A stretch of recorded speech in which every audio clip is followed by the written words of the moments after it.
Sí, gràcies.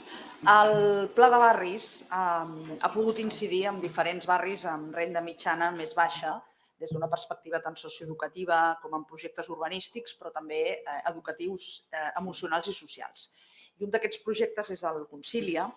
que entenem, ho hem fet així, ho hem dit així des del principi, que té un gran potencial, però que ens sembla que no està prou impulsat. Quan va néixer a finals del 2020, si no recordo malament, amb 18 educadores, donant servei a 8 barris,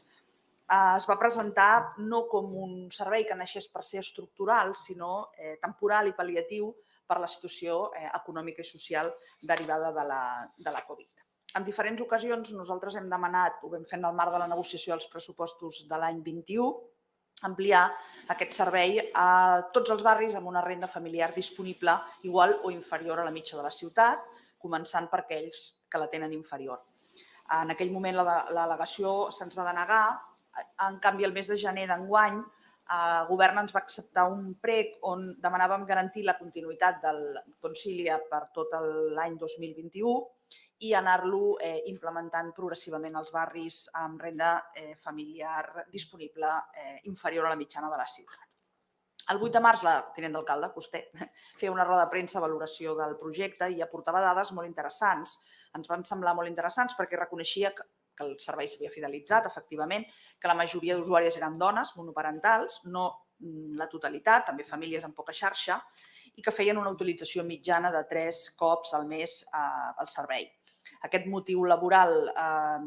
és important, però també no podem oblidar el temps que les dones necessiten per la formació, per poder fer cura, autocura o altres tasques en condicions, i també perquè hem entès que aquest servei també incideix positivament en la salut mental de les dones, perquè sabem que tenir temps per una mateixa és absolutament necessària. En definitiva, creiem que un dels reptes actuals d'aquest projecte és arribar a les persones que els necessiten, perquè visitant centres educatius hem vist, per exemple, que és un projecte